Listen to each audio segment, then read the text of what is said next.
menos en ella. Y yo quiero compartir hoy día, porque he estado compartiendo durante esta semana, la semana pasada y probablemente 2 semanas más, acerca de las mujeres en la genealogía del Señor Jesucristo. Hoy día yo quiero hablar acerca de Rahab. Rahab, de la cual se nos habla en Mateo 1, dice que en el verso 5 de Mateo 1, dice: Salmón engendró de Rahab a Boz. Pero ¿quién fue Rahab? Rahab o Rahab, como quisiéramos expresarlo, ella fue una mujer que fue prostituta. Otra de las cosas que tiene la palabra de Dios, la Biblia, es que la Biblia no tiene tabúes. Es decir, cuando nosotros queremos expresar algo de nosotros, siempre contamos lo mejor de nosotros. Nos mostramos bien, pero nadie va a escribir acerca de sí mismo lo malo que es, o lo malo que ha hecho, aquellas cosas ocultas. ¿Quién escribe acerca de eso? Nadie. Pero sin embargo, la Biblia sí nos muestra a las personas tal y como son. Y lo emocionante de la palabra de Dios es que es el único libro que te muestra que una prostituta puede ser salva, que un ladrón puede ser salvo, que un homicida, que un adúltero, y que gente común y silvestre que está llena de pecado pueden alcanzar la salvación. Muy diferente a lo que las religiones comunes predican o profesan, porque las religiones, la mayoría de ellas, sin excepción, todas predican y dicen: tú tienes que ser bueno, tienes que portarte bien, son morales, son éticas, y le dicen al hombre qué debe de hacer para alcanzar al cielo. Sin embargo, en la palabra de Dios tú no vas a encontrar eso. No significa que la Biblia no diga que debas de portarte bien o hacer lo correcto, pero la Biblia no enfoca ese como el problema del hombre. La Biblia jamás va a enfocar en nuestro comportamiento como el problema del hombre, sino lo enfoca como la consecuencia del verdadero problema del hombre. Es como decir, si yo tengo un árbol aquí y las manzanas son sus frutos, el problema no es la manzana, porque la manzana solamente son los frutos de ese árbol. El problema está en la raíz de ese árbol, en su fuente de origen, la semilla del manzano, que siempre va a dar manzanas quiera o no quiera.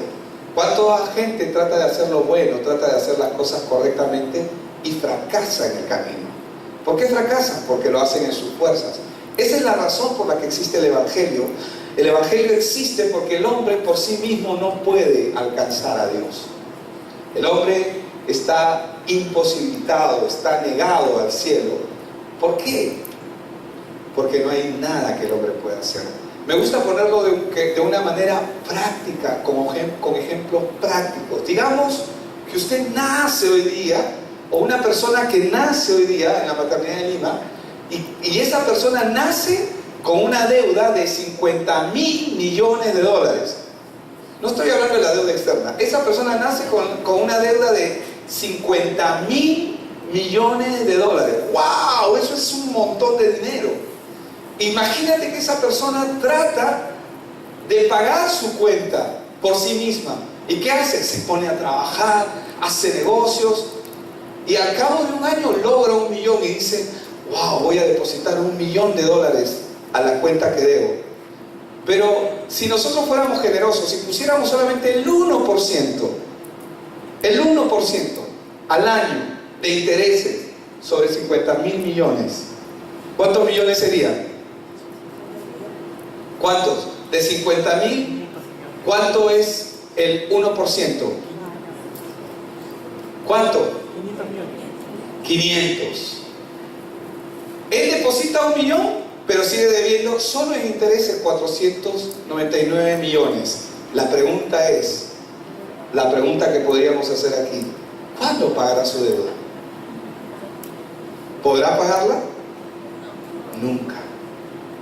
Porque en la medida en que esta persona trata de hacer las cosas, siempre se va a dar cuenta que está endeudado, pero es feliz porque muere en el intento y trata de hacerlo.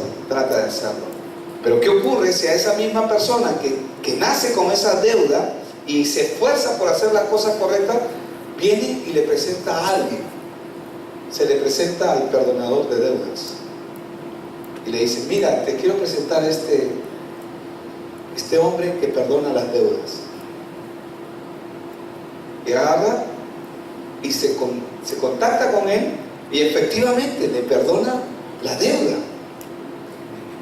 ¿Cómo crees que se sentiría esa persona? Feliz, libre. Es feliz y es libre, libre. Eso es lo que pasa con el hombre. El hombre, cada vez que trata de hacer lo bueno, solamente es un esfuerzo pequeño, pero la maldad de la naturaleza que le acarrea en su condición siempre lo va a estar dominando. Entonces, esa es la razón por la que existe el Evangelio, porque el hombre no puede hacer absolutamente nada por sí mismo. El hombre necesita un Salvador, y Dios sabe, diga conmigo, Dios sabe.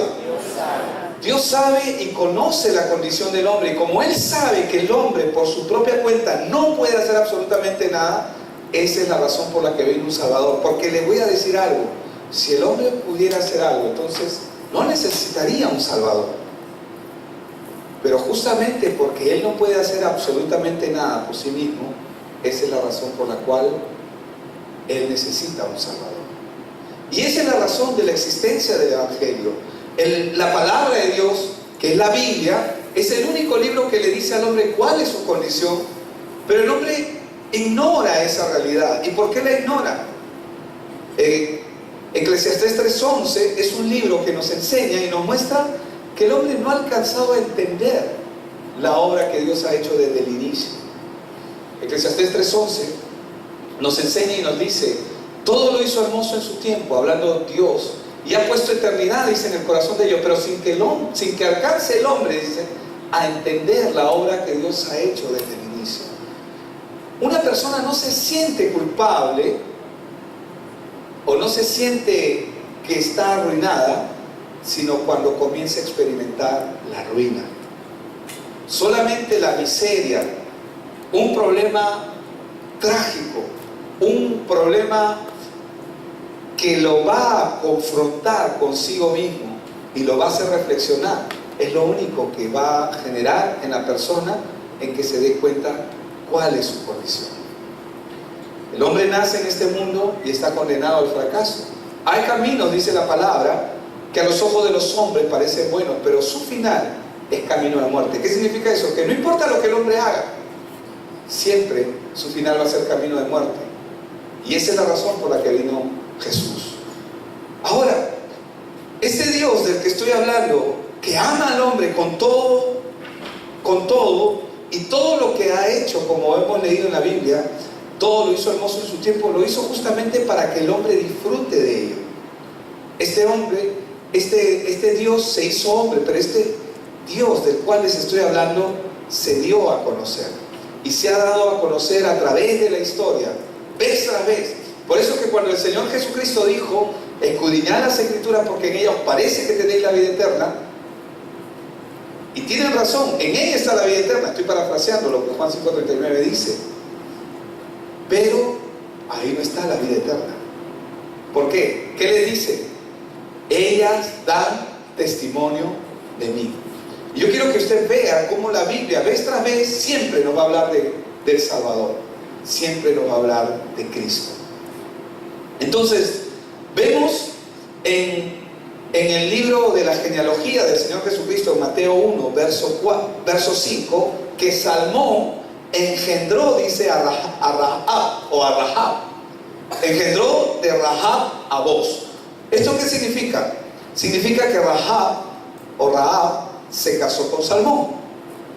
Pero la Biblia nos enseña que ella era prostituta. Y como lo dije al inicio, esta idea podría escandalizar a algunos que prefieren pensar que bueno, se trataba de una encargada, ¿no? A veces no quieren mencionar la palabra porque ¿cómo vas a mencionar ese tipo de palabras en la iglesia? ¿Cómo vas a hablar así? Pero hermanos, la Biblia es clara y no disfraza la verdad. Dice las cosas como son. Y vamos a ver cómo esta prostituta, porque así la Biblia lo dice, y para verlo vamos a ir a Josué capítulo 2 verso 1. Josué 2:1 dice: Josué hijo de Nun envió desde Sittim 2 espías secretamente diciéndoles: andad, reconoced la tierra, dice. Ellos, quiero ponerlos en contexto. Dios había muerto a Moisés y Dios llamó a Josué para que sea el sucesor. Dios ya había planeado lo que Josué iba a hacer y le había encargado desde Abraham que Dios les iba a dar una tierra prometida. Y en esa tierra prometida que Dios les iba a dar, estaba ocupada por otros. No sé si, pero no eran pueblos buenos, sino eran pueblos muy paganos. Entonces, Josué, basado en la palabra que Dios le había dado, tenía que ir y tomar la tierra, pero antes de ir a tomar la tierra, envió 2 espías para ver cómo estaba la tierra. Y dice: andad, reconoced la tierra y a Jericó.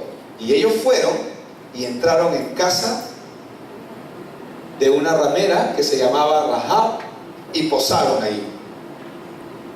Vamos a ver qué dice Hebreos 11:31 acerca de esta mujer, de Rahab. Dice: por la fe, Rahab, la ramera, y lo dice así, no pereció juntamente con los desobedientes, habiendo recibido a los espías en paz. Y Santiago 2:25 nos dice: asimismo también Rahab, la ramera, no fue justificada por obras cuando recibió a los mensajeros y los envió por otro camino. Entonces, tenemos que entender en primer término que la Biblia siempre es clara en cuanto habla acerca de la condición del hombre. Yo quiero que usted entienda que Rahab posiblemente estaba consciente de su condición, ella como prostituta, porque era el oficio que ella tenía, y no sé si está correcto llamarlo oficio, pero era lo que hacía. Pero ella posiblemente estaba atrapada en lo que mucha gente piensa y dice: no, eso es lo que me ha tocado vivir. No, yo ya, ¿qué voy a hacer? Ya tengo 40 años, ya tengo 50 años, ya tengo 60 años. No, ya a mí ya, yo no tengo oportunidad, a mí me tocó vivir esto. ¿Cuánta gente dice eso? Es falso.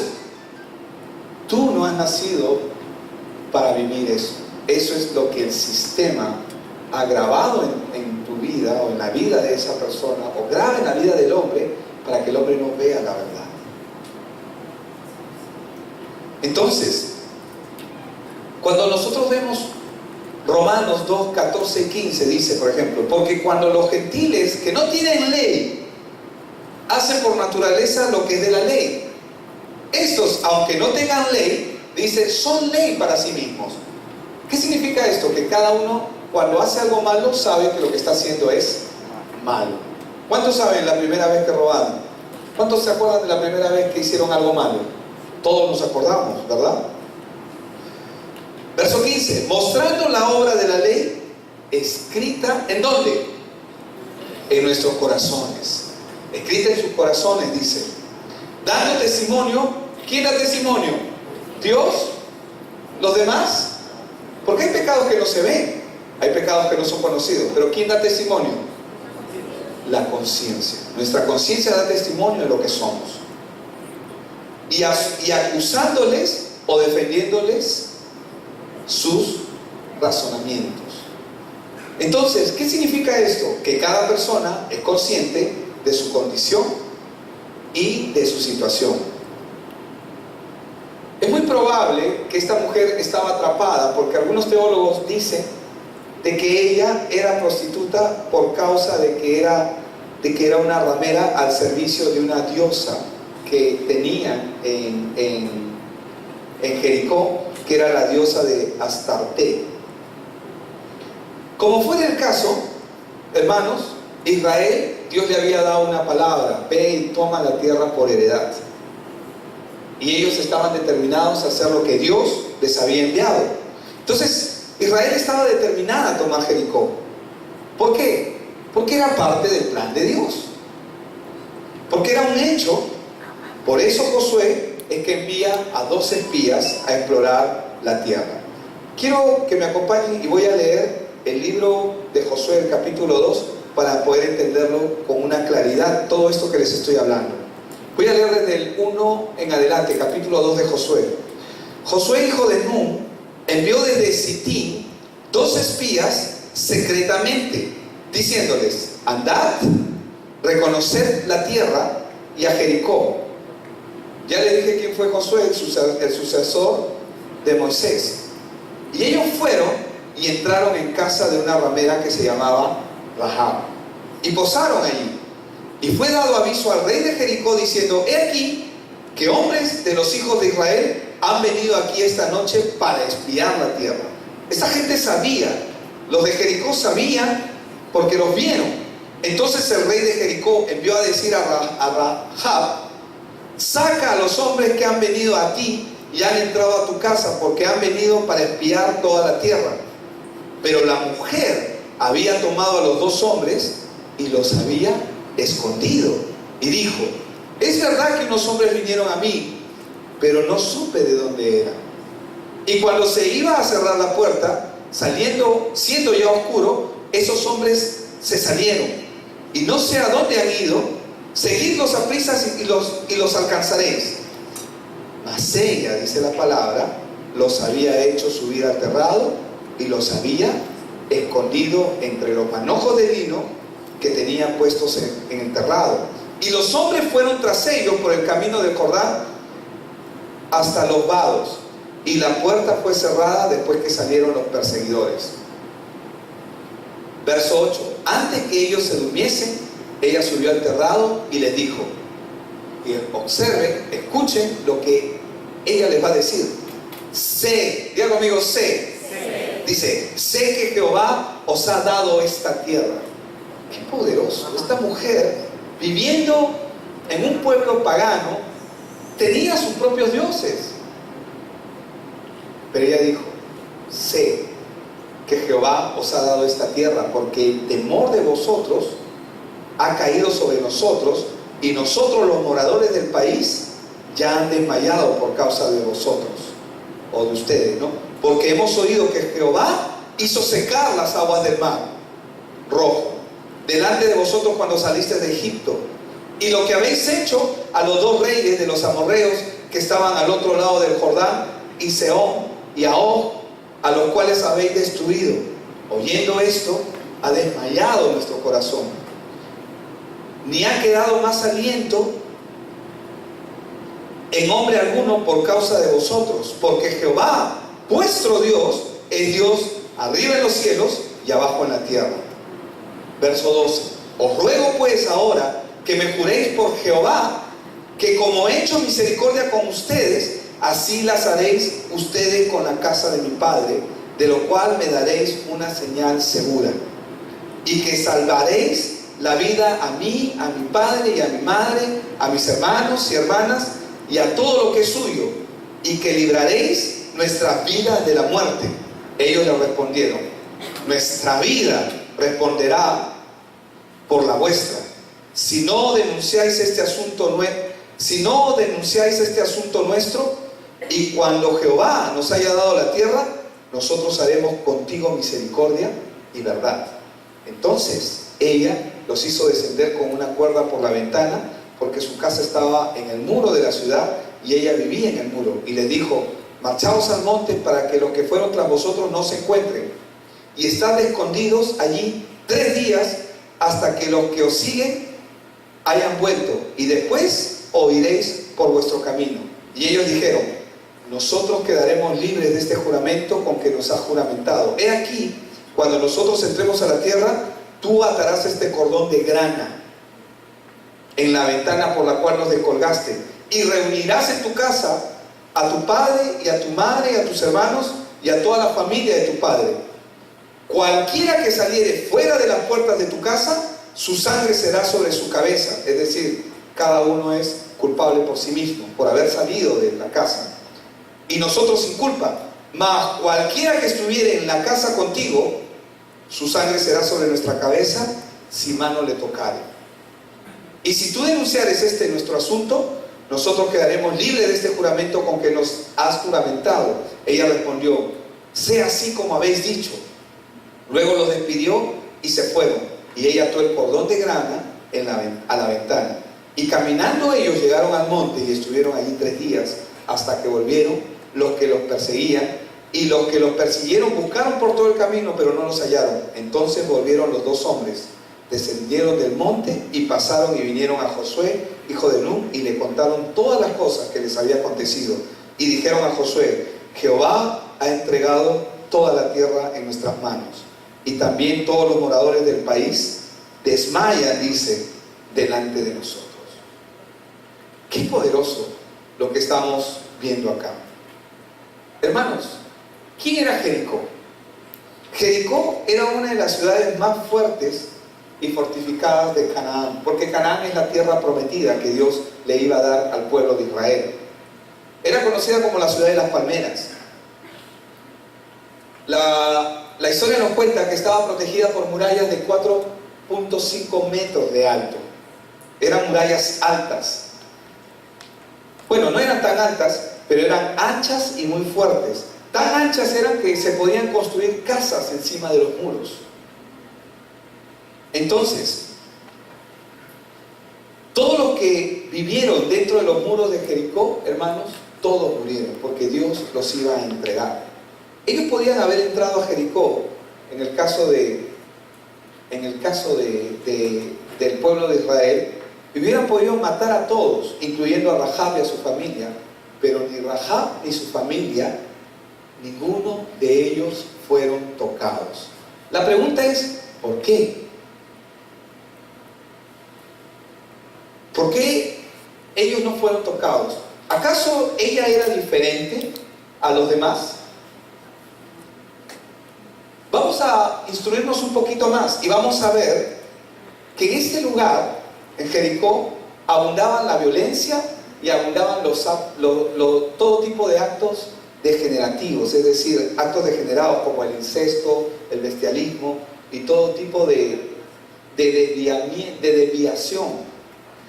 Cuando la Biblia nos habla, y voy a leer algunos versos, voy a tocarlos y los voy a leer, Levítico capítulo 18, el verso 3 dice: no haréis como los que hacen en la tierra de Egipto. Está hablando de un símil, aquí la palabra, en la cual morasteis, ni haréis como hacen en la tierra de Canaán.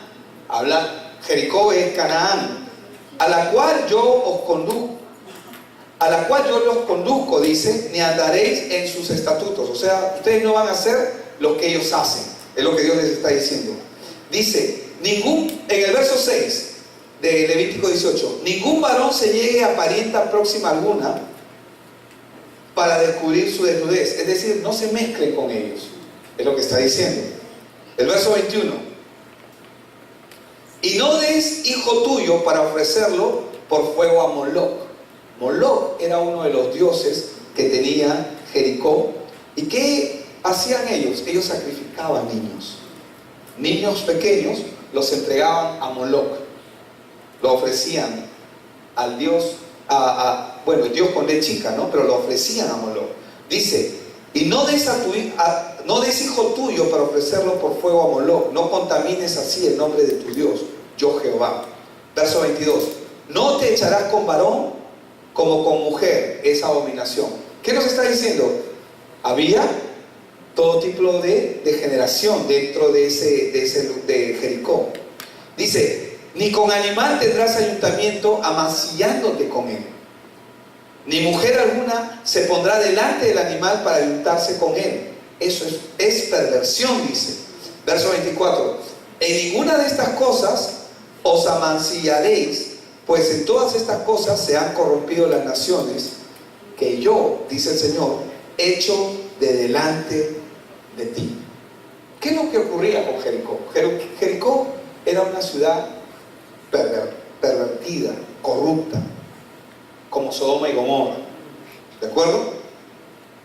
Pero los excesos a los que llegaba esta ciudad, Jericó, se debía a algo, a su religión. Y yo conversaba hoy día en la mañana con el grupo que están comprendiendo el Evangelio. Tenemos todos los domingos a las 9 de la mañana un grupo con el cual tratamos de darles, oramos para que el Señor abra su entendimiento, pero le mostramos a través de la palabra cuál es el problema del hombre. Y yo le ponía un ejemplo sencillo: 2 personas orando, una persona que no es creyente y un creyente que recién se ha convertido. Entonces el que no es creyente agarra y, digamos, le pide a uno de sus ídolos, a San Judas, a Santa Rosa, a cualquiera de los santos. Ya, no pongamos un santo, le pide a la vaca, como hacen en la India.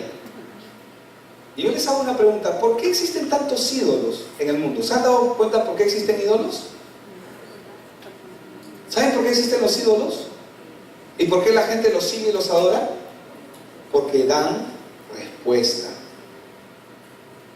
Los ídolos dan respuesta. Yo conozco gente aquí, amigos y hermanos en la fe, hombres de Dios, que han ido y le han orado y le han rezado a San Juan Tadeo y les ha hecho el milagrito.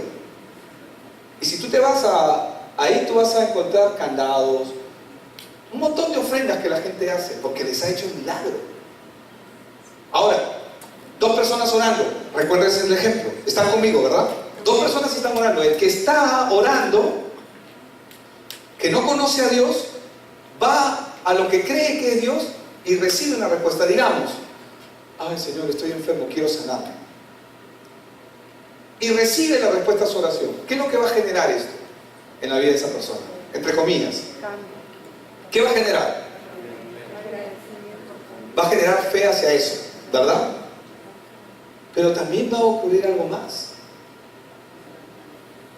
Cuando venga el evangelio verdadero a su vida y a su corazón, ¿va a cuestionar o no va a cuestionar? Oye, pero yo he recibido respuestas aquí. O sea, ¿por qué tendría que ir allá? Hermano, porque el evangelio no se trata solamente de recibir respuestas. Hay gente que cree que necesito acercarme a Dios porque yo necesito que Dios me haga este milagro, que haga o que cumpla o que me dé. Necesito plata, necesito trabajo, necesito esto, necesito aquello. Y tenemos una lista grande de oración. Pero ese no es el problema. ¿O es el problema? Ese no es el problema. ¿Por qué? Porque hoy necesitas plata. Mañana, ¿qué necesitas? Que alguien solucione tu relación matrimonial. Y pasado mañana, ¿qué vas a necesitar? Y al otro día. Pero ¿qué nos enseña el evangelio? ¿Qué nos enseña la Biblia? Que los problemas que nosotros vemos son solamente apariencia. No es el problema verdadero. ¿Cuál es el problema verdadero? Que el hombre está separado de Dios y no importa lo que haga, siempre va a estar en una búsqueda. Ahora, ¿cuál es la diferencia? Que los ídolos de este mundo, que la Biblia dice en 1 Corintios 10:20, que los que están detrás de ellos son demonios, le dan respuesta a la gente, pero que soluciona su problema temporal, su necesidad que ellos creen que necesitan. ¿Por qué ellos creen que eso es lo que necesitan? ¿Por qué? El problema es que no tengo plata. Si tengo plata, se soluciona mi problema. No, no se soluciona nada. Voy a poner un ejemplo que quizás puede sonar aún un poco fuerte. Una persona que tiene SIDA, y es por su vida licenciosa, por su vida de libertinaje que tiene, ¿no? Ahora está preocupado porque tiene una enfermedad que es mortal. ¿Pero qué va a pasar si recibe la sanidad? ¿Su sanidad lo va a transformar? ¿O qué creen que va a seguir haciendo? Va a continuar en sus mismos asuntos.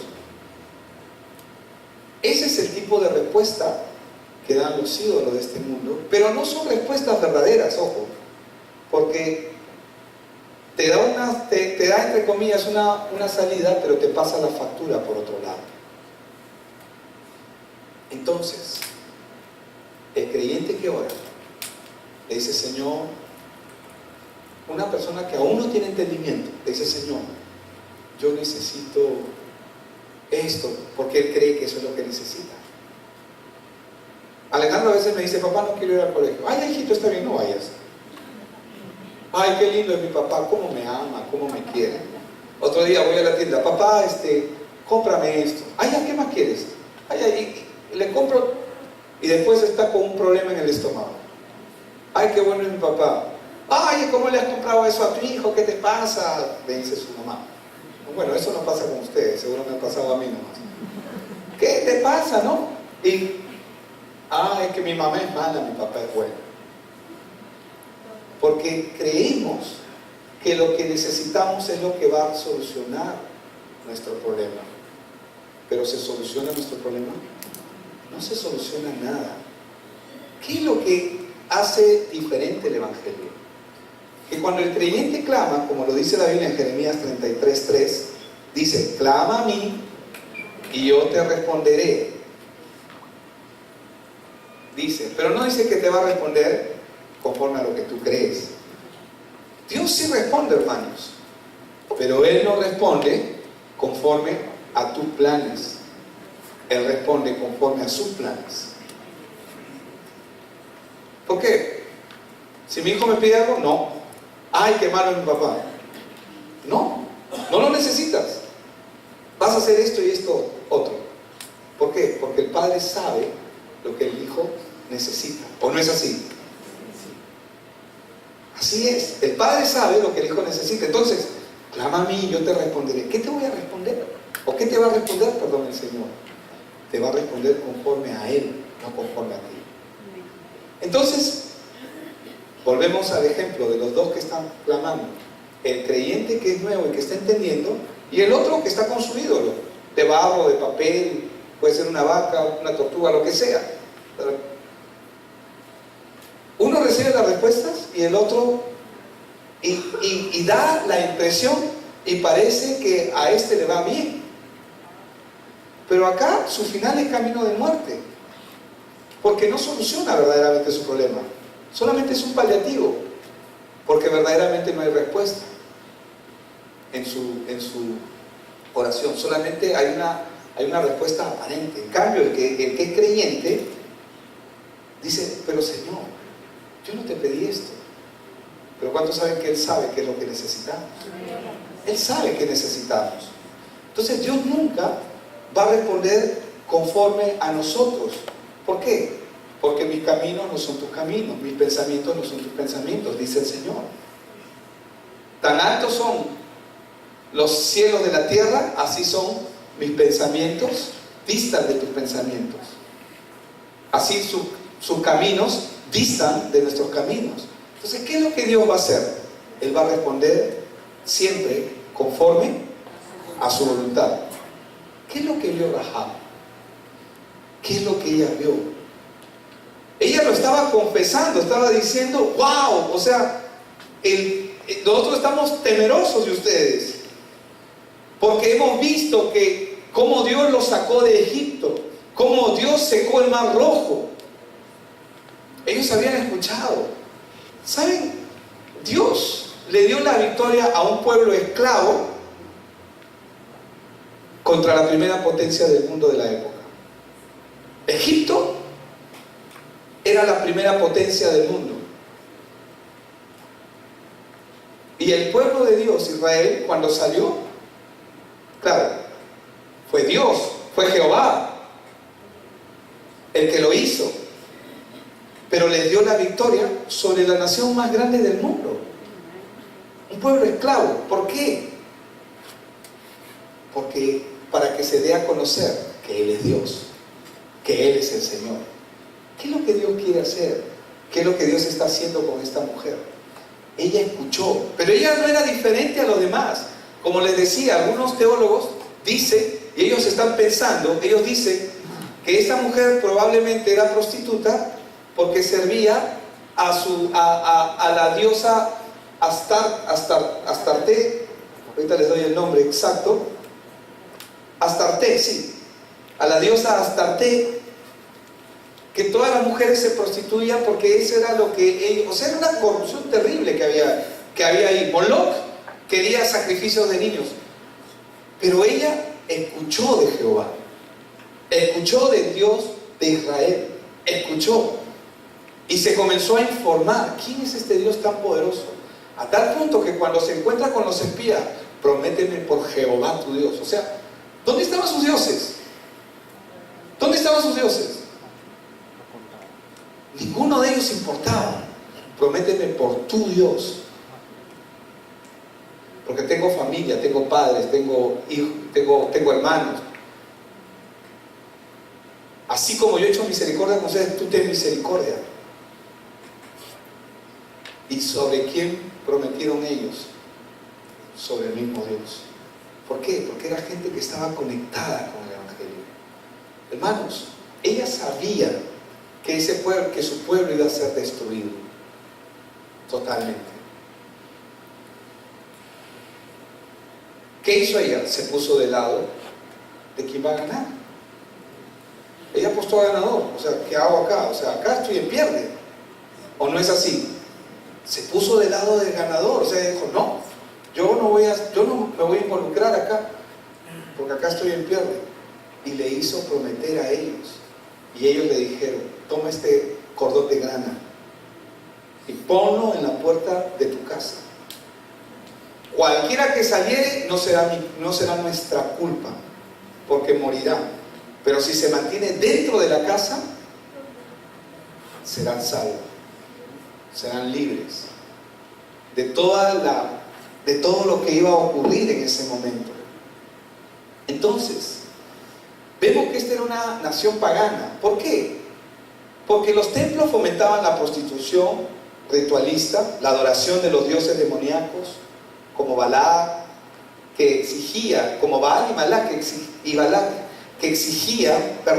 y Moloch, que exigían la quema de niños vivos. Dios conocía perfectamente qué clase de pueblo era este. Dice Levítico 18:25, y la tierra fue contaminada, y yo visité su maldad sobre ella, y la tierra vomitó sus moradores, es decir, fueron raídos. Dios le iba a dar esa tierra a su pueblo, pero las instrucciones que le había dado es que no se mezclen con ellos. Amén. ¿Por qué? Porque la promesa está desde Génesis.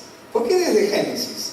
¿Y por qué en el caso de Génesis 12? La promesa yo sé que está en Génesis 3, la venida del Mesías, pero en Génesis 12 Dios le da la promesa al pueblo de Dios que ellos iban a tomar una tierra por heredad, Canaán. En Génesis 12:7 dice, apareció Jehová a Abraham y le dijo, a tu descendencia daré esta tierra. Amén. Y así lo hizo. Hermanos, y pareciera que Dios es malo, pero Dios no es malo. La Biblia enseña acá, y vamos a verlo, que algunos pueblos Dios ya los había determinado a desaparecer. Ejemplo, vamos a Deuteronomio capítulo 7, verso 1 y 2. Cuando Jehová, tu Dios, dice, te haya introducido en la tierra a la cual entrarás para tomarla, y hayas echado delante de ti muchas naciones, y ahí menciona a todos los feos, ¿no? Al Eteo, al Gergeseo, al Amorreo, al Cananeo, al Fereceo, al Ebeo, al Jebuseo, 7 naciones mayores y más poderosas que tú, dice, y Jehová tu Dios las haya entregado delante de ti, las hayas derrotado, dice, las destruirás del todo. No harás con ellas alianza, ni tendrás de ellas misericordia. Ay, qué malo es Dios. ¿Por qué? Mira lo que declara, escucha lo que declara la palabra acerca de él en Abraham. Génesis 18:25 dice, lejos de ti el hacer tal que haga morir al justo por el impío. O sea, Dios nunca va a obrar de manera injusta, y menos con el justo. Y que sea el justo tratado como el impío. Nunca tal hagas. El juez de toda la tierra no ha de ser lo que es justo, dice la Biblia acerca de él. En el verso 26, entonces respondió Jehová, porque en esta parte está intercediendo Abraham por Sodoma, porque Abraham dice, no los destruyas, ¿no? Y Jehová le dice, si hallare en Sodoma 50 justos dentro de la ciudad, perdonaré todo ese lugar por amor de ellos. Y esa cifra, la Biblia nos enseña que se fue reduciendo, ¿no? Porque Abraham, podemos que con los 50 más. Señor, si hay, y comienza a retroceder, ¿no? Si hay 40 ya, si hay 20, si hay 10, si hay 5. Y el Señor cada vez le dice, por los 5 no los destruiré, por los 10 no los destruiré. Pero ¿cuántos saben que no había? ¿Por qué? Porque Dios conoce el corazón del hombre. ¿Por qué Rahab no fue destruida si ella era igual que todos los demás? ¿Por qué? ¿Qué tuvo Rahab de diferente?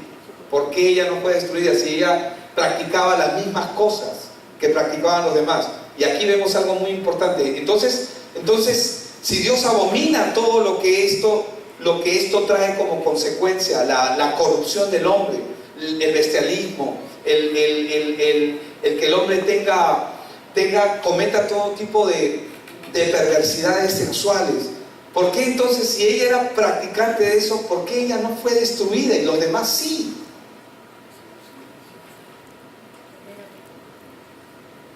Porque ella escuchó quién era Jehová. Cuando uno comienza a escuchar quién es Dios y uno permite ver su propia vida como un espejo, uno comienza a ver, Señor, esta es mi condición. Ajá, no fue condenada por sus pecados. Ella fue salva, fue justa. La Biblia la menciona en el libro de Hebreos, creo que es Hebreos 11:31, como una de las mujeres justas. Pero nunca cambia su calificativo. Vamos a ir. Creo que está ahí, ¿verdad? En Hebreos 11:31. Nunca cambia su calificativo hacia ella. Lo que la adjetiva. Dice, por la fe Rahab, ¿qué dice? La que dejó, bueno, posiblemente después dejó de ser ramera, ¿no? Porque fue esposa de Salmón, como vemos en el libro de Mateo, y que dio como hijo a Boz, que son de la genealogía de Jesús. Pero ¿qué es lo que está diciendo acá? Por la fe Rahab, la ramera. ¿Cambió Dios su calificativo? Entonces, la pregunta es, ¿el problema de ella era que era prostituta? ¿Ese era el problema? ¿Es el problema del hombre su pecado? ¿O es el problema del hombre su naturaleza, su condición? ¿Cuál es el verdadero problema? Su naturaleza, su condición. Cuando ella comenzó a entender quién es Jehová y comenzó a ver las obras, hermanos, ella quizás no lo entendía todo, pero ella sabía, había escuchado. Ella no podía entenderlo todo, pero ella había escuchado. Y cuando vinieron los espías, esta es mi oportunidad. Ella podía seguir habiendo, podría haber sido igual que todos los demás, pero ella dijo no. Vengan, escóndanse, súbanse acá, los voy a cubrir con estas pajas. No se muevan. Vinieron, tocaron la puerta. Rahab, era conocida. Rahab, saca a los hombres que han venido. Ah, sí, vinieron, pero ya se fueron. ¿Por dónde? Se fueron por allá. Y luego ella se acercó a ellos. Les ruego que como así yo tuve misericordia, ustedes tengan misericordia. Hermanos, ¿qué es lo que ella vio? La Biblia dice que la fe viene por el oír, y el oír de la palabra. Nadie, escúchame, nadie, absolutamente nadie puede acercarse a Dios por su propia cuenta. Para que el hombre venga a Dios, tiene que escuchar primero el Evangelio, tiene que escuchar primero las buenas noticias que Dios tiene. ¿Y cuáles eran las buenas noticias para el pueblo de Israel? Que Dios les iba a entregar esa tierra prometida. Y Rahab decía, pero yo no soy parte de esa promesa. Obviamente ella está ignorando todo eso. Yo no soy parte de eso. Pero cuando vio la oportunidad, te ruego que hagan misericordia. ¿Y qué ocurrió? Dios tuvo misericordia. ¿Y qué dice Hebreos 11:31? ¿Lo encontraron?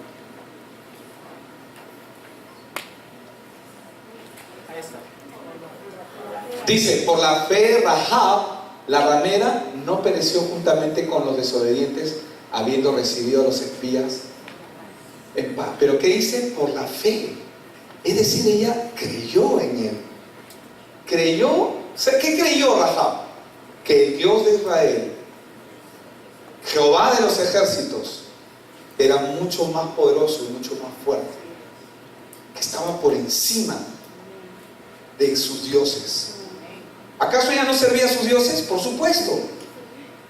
Su oficio, o lo que ella hacía, era parte del servicio que ella hacía a su Dios.